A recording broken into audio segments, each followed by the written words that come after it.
एक तरह से ठीक कहा उन्होंने कि सारा कुछ तो इतिहास में है।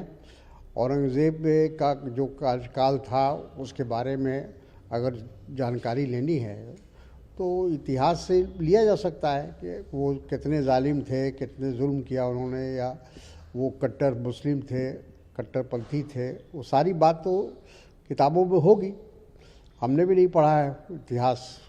जो स्टेटमेंट दिया है देखिए, मैं पहले भी कह चुका हूँ, 500 साल पहले के बादशाह औरंगज़ेब आज की राजनीति में किसी तरीके की कोई रेलेवेंस नहीं रखते। ये मुद्दा बार बार उठाया जाता है और सिर्फ आज की राजनीति को से फ़ायदा उठाने के लिए कोई औरंगज़ेब की तारीफ़ करेगा, कोई औरंगज़ेब की मुखालफत करेगा। औरंगज़ेब सिर्फ एक बादशाह था और इसी तरीके का बादशाह था जिस तरीके से दूसरे बादशाह हुए हैं। बादशाह के लिए अपनी सत्ता अहम होती है, वो उसका फ़ायदा और नुकसान उसी हिसाब से देखता है। औरंगज़ेब भी इसी तरीके से था।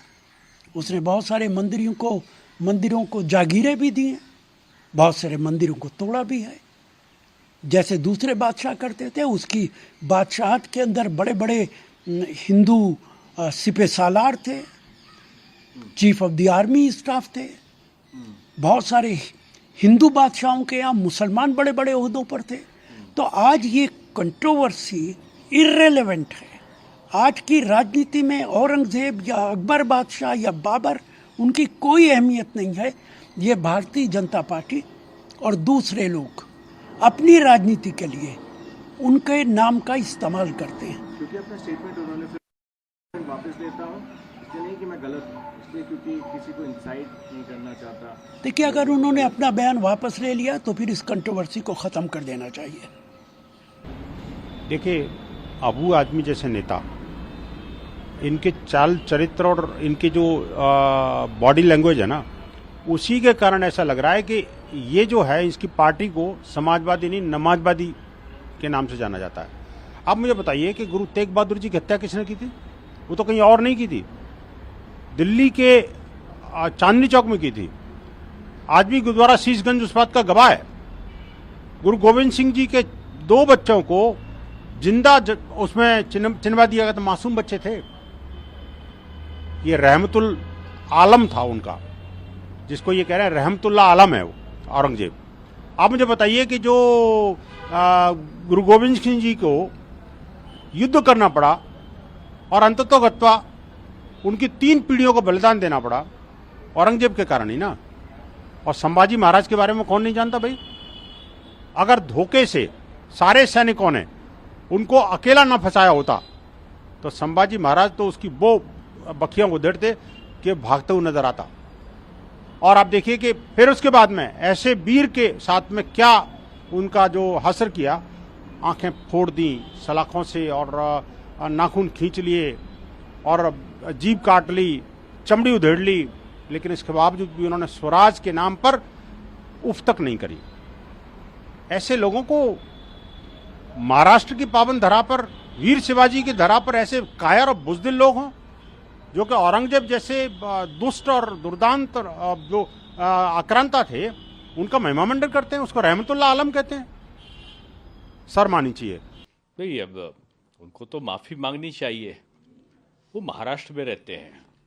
महाराष्ट्र में वीर शिवाजी का और संभाजी का, इन सब का जो बलिदान है, इन सब का जो युद्ध है, इन सब के साथ और वहाँ के लोगों के साथ जो अत्याचार है, वो करने वाला ये विदेशी आक्रांता औरंगजेब था और जो दूसरे और आक्रांता थे वो लोग थे।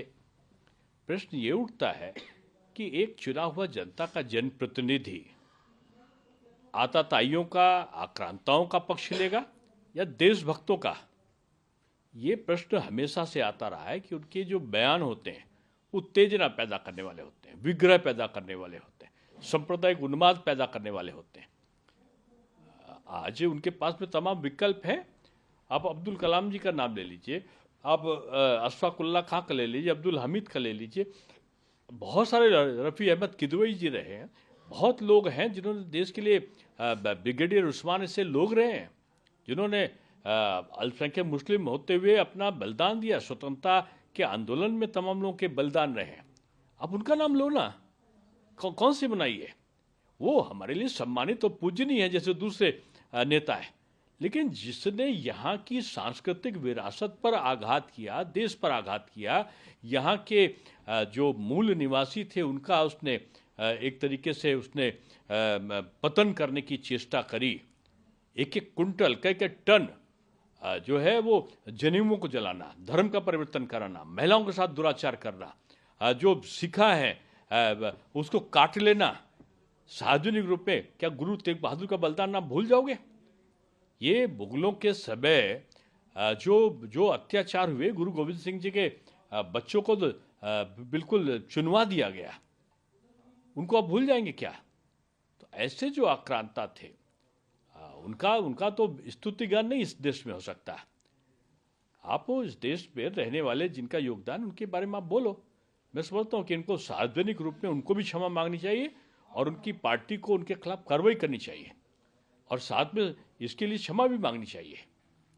लेकिन उनका देखिए, यहाँ पर भारत में औरंगजेब के पैरोकार हैं, बाबर के पैरोकार हैं और वह उनको हीरो मानते हैं क्योंकि उन्होंने शमशीर की नोक पर यहाँ पर धर्म परिवर्तन कराया। औरंगजेब के बारे में तो ये जानकारी रहती है हमेशा कि लगभग 1.25 मन 50 किलो जनेऊ वह रोज़ तोलता था, फिर नाश्ता करता था, मंदिर तोड़े और यहाँ पर लोगों को धर्म परिवर्तन के लिए मजबूर किया। जिसने नहीं धर्म परिवर्तन किया उनकी हत्याएं की, उनको मृत्युदंड दिए और इसकी तो कई सारी गाथाएं हैं, परंतु क्योंकि उनको वोट बैंक नज़र आता है और इसलिए इस प्रकार का जो जालिम राजा था उसको भी वह एक हीरो की तरह प्रेजेंट करते हैं।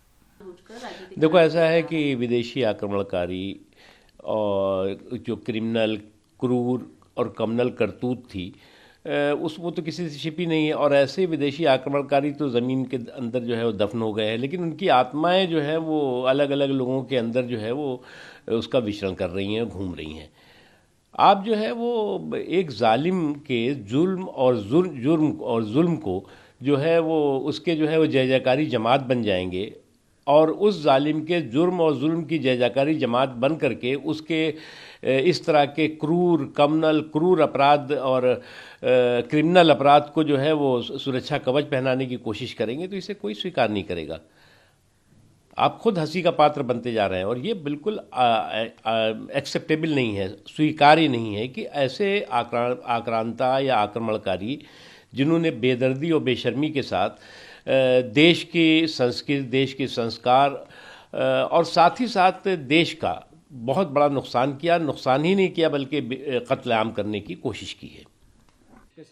कुछ नहीं, मुकदमा करना चाहिए, जेल भेज देना चाहिए, एकदम संकोच नहीं करना चाहिए। महाराष्ट्र गवर्नमेंट से हम लोग आग्रह करते हैं, अबू हासिम आज़मी इसी तरीके से समाज को तोड़ने का प्रयास करते हैं, भारत को कमज़ोर करने का हमेशा से उनके बयानों में इस बात को देखा जा सकता है। बिना देर किए मुकदमा लिखना चाहिए, उनको जेल भेज देना चाहिए।